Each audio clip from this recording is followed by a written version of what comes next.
അടുത്ത് ഇനി നോക്കാൻ പോകുന്നത് കൺട്രോൾ എലമെൻറ്റ്സിൽ വരുന്ന മെയിനായിട്ട് യൂസ് ചെയ്യുന്ന ഫ്ലൂയിഡ് വാൽവ്സിനെ കുറിച്ചിട്ടാണ് നമ്മൾ നോക്കാൻ പോകുന്നത്. ഫ്ലൂയിഡ് വാൽവ് എന്ന് പറയുന്നത് എന്താണെന്ന് പറഞ്ഞു കഴിഞ്ഞാൽ എന്താണ് മെയിനായിട്ടുള്ള ഫൈനൽ കൺട്രോൾ എലമെൻ്റായിട്ട് നമ്മൾ യൂസ് ചെയ്യുന്നത്. ഈ ഫ്ലൂയിഡ് വാൽവിനെ എല്ലാത്തിലും എന്തായിരിക്കും പ്രിൻസിപ്പിൾ എന്ന് പറഞ്ഞു കഴിഞ്ഞാൽ വോള്യൂം പെർ യൂണിറ്റ് ടൈം, അതായത് ഫ്ലോവിനെ കുറിച്ചിട്ടാണ് നമ്മൾ പറയത്തുള്ളൂ. ഫ്ലോ റേറ്റ് എന്ന് പറയുന്നത് എന്താണ് വോള്യൂം പെർ യൂണിറ്റ് ടൈം. ഒരു പർട്ടിക്കുലർ ടൈമിൽ എത്രമാത്രം വോള്യൂം ഓഫ് ലിക്വിഡ് അല്ലെങ്കിൽ ഗ്യാസ് അല്ലെങ്കിൽ സ്റ്റീം കടന്നു പോയിട്ടുണ്ടെന്നുള്ള ആ ഫ്ലോവിനെ കുറിച്ചിട്ട് പറയുന്നതിനെയാണ് കൺട്രോൾ വാൽവിൻ്റെ പ്രിൻസിപ്പിളായിട്ട് നമ്മൾ യൂസ് ചെയ്യുന്നത്. ഓക്കെ, കൂടുതലും ഫ്ലൂയിഡ്സ് ആയിട്ട് എന്ന് പറയുമ്പോഴേക്കും ലിക്വിഡ് ആകാം, ഗ്യാസ് ആകാം, സ്റ്റീം ആകാം, അങ്ങനെയുള്ള ഇതിലൊക്കെയാണ് നമ്മൾ കൺട്രോൾ വാൽവ് യൂസ് ചെയ്യുന്നത്. അപ്പോൾ കൺട്രോൾ വാൽവ് ടൈപ്പ് നമുക്ക് പഠിക്കാനുണ്ട്. കൺട്രോൾ വാൽവിൻ്റെ ടൈപ്സ് വളരെ ഇമ്പോർട്ടൻ്റ് ആണ്.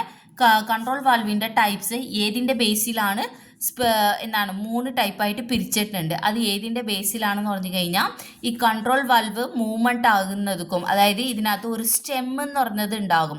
ആ സ്റ്റെമ്മ് മൂവ്മെൻ്റ് ആകുന്നതുക്കും എത്രമാത്രം എന്താണ് ഓപ്പണിംഗ് വന്നിട്ട് നടക്കുന്നുണ്ടെന്നുള്ളതുക്കും വെച്ചിട്ടുള്ള റിലേഷൻ വെച്ചിട്ടാണ് കൺട്രോൾ വാൽവ് ടൈപ്പ് 3 ഇതായിട്ട് സ്പ്ലിറ്റ് ചെയ്ത് വെച്ചിട്ടുണ്ട്.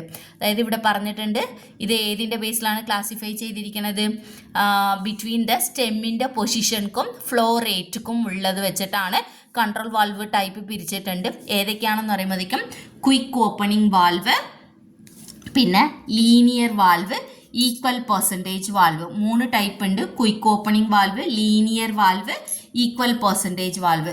First one quick opening valve എന്ന് പറയുമ്പോഴേക്കും അതായത് നമ്മൾ എന്താണ് വാൽവ് ഓപ്പൺ ചെയ്യുമ്പോൾ തന്നെ ഒറ്റ സമയത്ത് തന്നെ എന്തായിരിക്കും എന്ന് പറഞ്ഞാൽ സഡൻ ആയിട്ട് ഫ്ലോ വന്നിട്ട് വരുന്നതായിരിക്കും. 100% അത്രയ്ക്കും വന്നിട്ട് ഫ്ലോ വന്നിട്ടുണ്ടാവും. ജസ്റ്റ് ഒന്ന് വാൽവ് ഓപ്പൺ ചെയ്യുമ്പോൾ തന്നെ അതിനെയാണ് ക്വിക്ക് ഓപ്പണിംഗ് വാൽവ് എന്ന് നമ്മൾ പറയുന്നത്. അപ്പോൾ ഇത് നമ്മൾ പഠിക്കണം. അപ്പോൾ ഈ ക്വിക്ക് ഓപ്പണിംഗ് വാൽവ് എവിടെയൊക്കെ യൂസ് ചെയ്യുന്നു പറഞ്ഞു കഴിഞ്ഞാൽ ഫുൾ ഓൺ അല്ലെങ്കിൽ ഫുൾ ഓഫ് കണ്ടീഷൻ്റെ അപ്ലിക്കേഷൻ സമയത്തായിരിക്കും ഇത് നമ്മൾ യൂസ് ചെയ്യുന്നത്. ഇപ്പോൾ ഇത് ഈ പടം വന്നിട്ട് നമുക്ക് വരയ്ക്കണം. അതായത് സ്റ്റെമ്മിൻ്റെ പൊസിഷൻക്കും ഫ്ലോ റേറ്റുക്കും എന്ന് പറഞ്ഞില്ലായിരുന്നു. ഇവിടെ 3 പേരുടെ ഇതും വരച്ചിട്ടുണ്ട്. Quick opening, linear, equal percentage. അതായത് ക്വിക്ക് ഓപ്പണിംഗ് എന്ന് പറയുമ്പോഴേക്കും എന്താണെന്ന് പറഞ്ഞു കഴിഞ്ഞാൽ എന്താണ് ഇത് സ്റ്റെമ്മിൻ്റെ പൊസിഷന്, ഇത് ഫ്ലോ റേറ്റാണ് അല്ലേ, ഫ്ലോ റേറ്റാണ് പറയുമ്പോൾ എന്താണ് സ്റ്റെമ്മ് ചെറുതായിട്ട് ഓപ്പൺ ആവുമ്പോൾ തന്നെ ചെറുതായിട്ട് ഓപ്പൺ ആയതേ ഉള്ളൂ, ഫ്ലോ റേറ്റ് എന്തായിരിക്കും ഒരുപാട് കൂടുതലായിരിക്കും എന്നാണ് ഉദ്ദേശിക്കുന്നത് കേട്ടോ. അതുകൊണ്ടാണ് എന്താണ് ഫുൾ 100%, 100 വന്നില്ലെങ്കിലും ഒരു 90% ഫ്ലോ വന്നിട്ട് വരാൻ തുടങ്ങും. അപ്പോൾ എന്താണ് വാൽവ് നല്ലതുപോലെ ഫുള്ളായിട്ട് ഓപ്പൺ ആയി പോയിട്ടുണ്ടാവൂലേ അല്ലേ. അപ്പോൾ അതിനെയാണ് നമ്മൾ ഫുൾ ഓൺ അല്ലെങ്കിൽ ഫുൾ ഓഫ് കണ്ടീഷനിൽ വന്നിട്ട് മാത്രമേ ഇത് വന്നിട്ട് യൂസ് ചെയ്യുന്നതായിരിക്കും. ഓക്കെ, അതായത് സ്റ്റെം പൊസിഷൻ വന്നിട്ട് ഇത് ചോദിച്ചിട്ടുണ്ട് ഒരിക്കൽ. സ്റ്റെം പൊസിഷൻ വന്നിട്ട് ഒരു 30% മൂവ്മെൻറ്റ്സ് ആയിട്ടുണ്ടാകത്തുള്ളൂ. പക്ഷേ ഫ്ലോ റേറ്റ് എത്ര ഉണ്ടാവും എന്ന് പറഞ്ഞാൽ 90% ഒരു ഫ്ലോ റേറ്റ് വന്നിട്ട് ഉണ്ടാവുന്നതായിരിക്കും കേട്ടോ. അപ്പോൾ ഇതാണ് ക്വിക്ക് ഓപ്പണിംഗ് വാൽവിൻ്റെ ഫിഗർ. ഈ ഫിഗർ മാത്രം തന്നെ 2 മാർക്കിൽ വരുന്ന ഒരു ചോദ്യമാണ്. അടുത്തത് ലീനിയർ ടൈപ്പ് എന്ന് പറയുമ്പോഴേക്കും ഇത് ഒരു ഐഡിയൽ ടൈപ്പായിട്ട്, അതായത് നമുക്ക് ഇത്രയും പെർഫെക്റ്റ് ഉള്ള വർക്ക് വരുന്നത് ഉണ്ടാകത്തില്ല. നമ്മൾ പക്ഷേ പറയുമ്പോൾ ലീനിയർ ടൈപ്പും പറയണം. അതായത് സ്റ്റെമ്മ് ഓപ്പൺ ആകുന്നതനുസരിച്ചിട്ട് എന്താവും ഫ്ലോ റേറ്റ് വന്നിട്ട് പ്രൊഡ്യൂസ്ഡ് ആകും. അപ്പോൾ ലീനിയർ ആയിട്ട് പറയുമ്പോൾ എങ്ങനെ വരയ്ക്കും, നമ്മൾ സ്ട്രൈറ്റ് ആയിട്ടല്ലേ വരയ്ക്കത്തുള്ളൂ, അതാണ് ഉദ്ദേശിച്ചിരിക്കുന്നത്.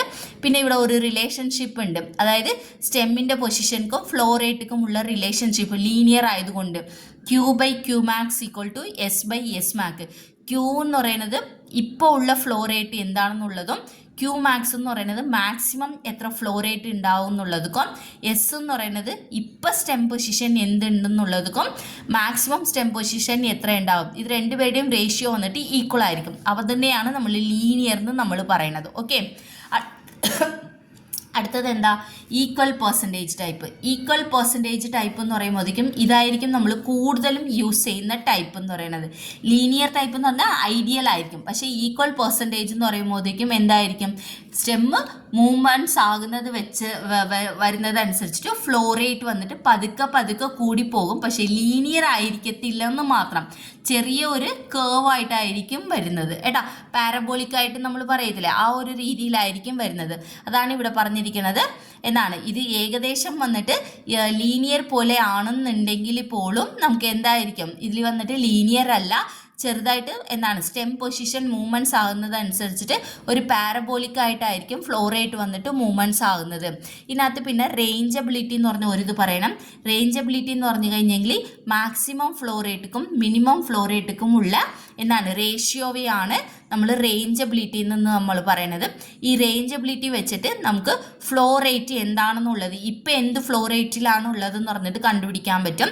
അതിന് വേണ്ടിയിട്ടുള്ള ഒരു മെയിൻ ഈക്വേഷൻ ആണ് ഇത്.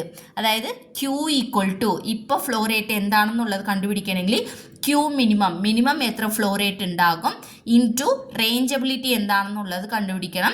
റേഞ്ചബിലിറ്റി എന്ന് പറയുന്നത് എന്താ, Q max by Q minimum എന്ന് പറഞ്ഞതാണ്. അതിൻ്റെ പവർലി എന്ത് വരും, ഇപ്പോൾ ഉള്ള സ്റ്റെം പൊസിഷൻ എന്താ divided by maximum stem position എന്താണെന്നും കൂടി നമ്മൾ പറയണം കേട്ടാ.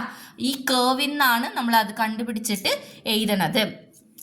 ഓക്കെ, ഇത് ഈക്വൽ പെർസെൻറ്റേജുക്കുള്ള ഒരിതാണ്.